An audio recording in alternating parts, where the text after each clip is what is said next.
I've been demoted at work. He came home with a somber expression. What? I almost spilled the tea I was drinking. His company's performance has been poor recently, and I knew there were major personnel changes due to restructuring, but I never imagined it would hit Scott directly. Still, I think it's important to support him in times like this as his wife. Well, I guess we just had some bad luck.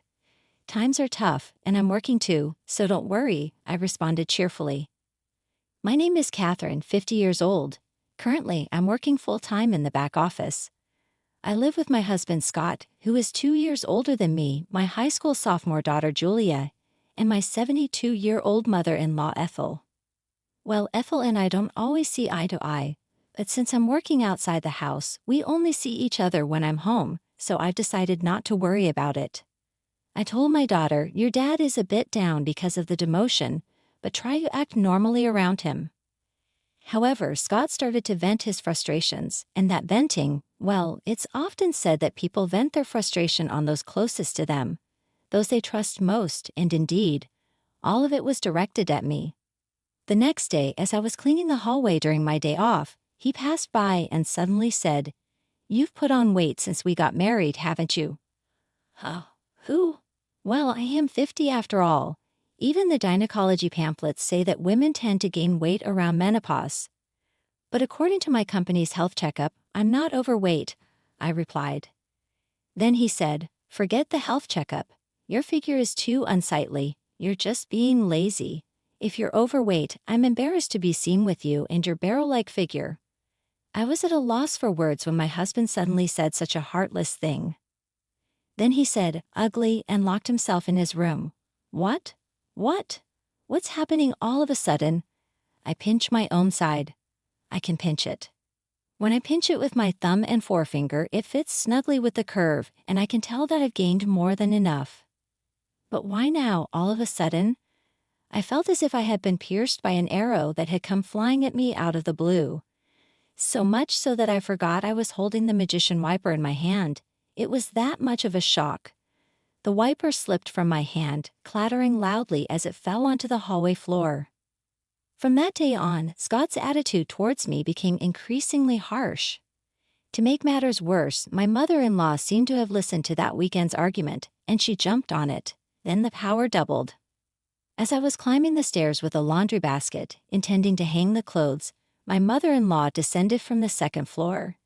No, she didn't descend, she just waited at the top of the stairs. She'd remark things like, oh, how awful. If only you weren't so fat, we could pass each other on the stairs. I wouldn't have to wait here because only one person can pass due to your obesity. Furthermore, when I served fried chicken for dinner, she'd say, isn't this what's making you fat? And would remove my plate. She'd suggest that the three of us who aren't overweight should eat. My gynecologist told me after middle age, you either get fat or you lose weight. But my mother-in-law was on the thin side. My mother-in-law was skinny like a dried-up tree. But I was still able to tolerate her petty harassment. Such nuisances had been commonplace, so I was somewhat used to it. What really pierced my heart was my husband's behavior. Since that incident, my husband Scott stopped talking to me. There was no thank you or that was delicious. Even when I served him breakfast, he just silently ate and then got up. He'd silently enter and leave the bathroom. We still shared the bedroom, but he just turned his back and played with his smartphone. I couldn't stand being treated as if I were invisible. One night in the bedroom, I gathered my courage and asked, hey, did I do something to deserve being ignored? He responded, not really, but I just don't want to talk to anyone other than humans. He went on to say, I don't want to be seen as a family with someone this fat. If you care about me, lose some weight. Huh? I was disheartened by his words, but it's inevitable after middle age, and you know it, right? Even though I walk 1.2 miles for commuting, I'm trying my best in my own way. Indeed, I was trying hard to combat the weight gain due to aging, but he coldly turned his back, saying if the results aren't showing, it's the same as not trying. Don't talk to me anymore. From then on, he truly stopped responding to me. My mother-in-law continued to tease me about my weight, and whenever meat, fruits, or rice were on the table, she'd question, are you allowed to eat that? Are you aware? and I ended up being able to only eat salads and boiled vegetables. Scott just watched all of this without saying a word, only moving his chopsticks in silence. I may be at the end of my marriage. I began packing my belongings in my spare time. If I'm going to be treated as hair by Scott, then maybe it would be better to just become invisible. When I told my daughter, I'm thinking about going back to my parents' house, she responded, "Yeah, I get it. I've seen Grandma and Dad always pick on you during meal times. It's hard to watch. I'll go with you, Mom. We can live in your parents' house and I can still go to high school from there." And now, tomorrow is the day when the demotion I've known about for a while kicks in, right after the winter break.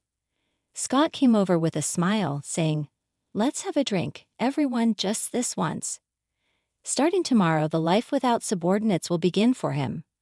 I wonder if he finds that unbearable, but by this time I've lost the will to go along with it. Even his plastered-on smile is irritating. Scott says, "Let's have a nightcap during dinner. I'll make wine spritzers." This might be the first time he's spoken to me since the day after the announcement of his demotion. He adds, "Julia can have juice, and I'll make a wine spritzer for you too, Catherine." Then he places the prepared wine spritzers at 3 spots on the table. Strange, why all of a sudden? When Scott turned his back for a moment to look for the TV remote, I sniffed the drink he had made. What I smelled faintly, but I sniffed the drink. Definitely that smell. I recognize the faint smell because I've used it in cooking before. How could he think to make me drink this? I won't stand for it anymore. My mother-in-law's harassment, being ignored by my husband. I'll pay them all back. The wine spritzer pushed me over the edge. "I'm sorry, could you get the camembert cheese from the fridge, Scott? It's from a local dairy farm and it's really delicious. I'm glad for the family time. Could you fetch it?" Thinking he should at least do that much, when I expressed joy at family time, Scott headed towards the fridge. While he was away and before my mother-in-law and daughter sat down, I switched my drink with the one on the seat to my right. The right seat, it was Ethel's seat. Scott returned with the cheese. "Well, now that we got the snacks ready, I'll call Julia and mother-in-law," I said loud enough for them to hear. "Dinner's ready." The two of them made their way to the dining room and took their seats, just a regular dinner, except I didn't have any meatloaf or cornbread salad. Stewed chicken soup and cheese and wine spritzer. Julia was having juice. "Let's eat." Julia was the one who broke the silence. Scott and my mother-in-law remained silent. I sipped on the wine spritzer Scott had made. He was watching me closely. I smiled and said, "Yeah, it's good." "Huh." Scott murmured something under his breath, but I ignored him. I dug into the salad and then took another sip of the wine spritzer. Suddenly, a beam of red liquid shot out from my mother-in-law, reminding me of Godzilla's fire breath. "Wait, what, Grandma? What happened?" My daughter stood up in surprise. Some of the liquid splashed her salad. "Did you choke? Are you okay?" Julia grabbed a towel and quickly returned, but as she handed the towel to my mother-in-law, who wiped her mouth, Julia voiced out in shock, "Grandma, your mouth. It looks like spicy cod roe." My mother-in-law began to freak out. "Hey you, he put it in my drink," she shrieked and lunged at me. I coldly brushed her hand away. "It wasn't me. Scott made it." Being brushed off for the first time and hearing that Scott was responsible for the dish must have been quite a shock. "What?" My mother-in-law screamed, her lips still covered in sauce, then turned to look at Scott. He was shaking. I leaned towards Scott, resting my hand on the table to exert some pressure. "You thought you could hide it in the wine spritzer, didn't you?" I could smell it a little because I've used it before. That was a drop of hell, wasn't it? Drop of hell. I had bought it at the food fair in Alabama. It's not as famous as death sauce, but because it has a hint of lime, I liked it more for its homey taste. That hint of lime was what I smelled, which means he mixed a considerable amount into the drink.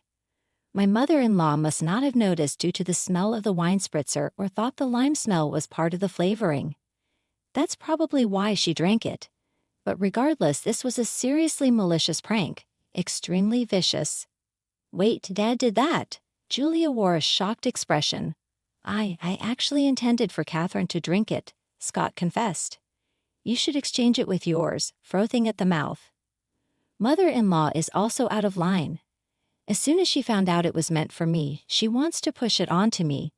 No way am I switching to that dangerous drink, I said in a low voice, maintaining my pressure on Scott. And then I cornered him. Explain why on earth you thought of doing something so outrageous. He replied, you were staying chubby and spicy food boosts metabolism, so I thought I'd make it. Wow, that's pathetic. What a lame excuse, I laughed sarcastically. Did he really think that explanation would be acceptable? Utterly embarrassing, pressured, my husband hesitated and slightly moved his chair back. I'm not crazy. This is a legitimate reason to support your diet. Here, exchange this with your cup and drink it. I made it for you. My husband retreated. I closed in. My husband retreated. What are you saying? As the one who made it, you should taste it to see if it's delicious. Come on.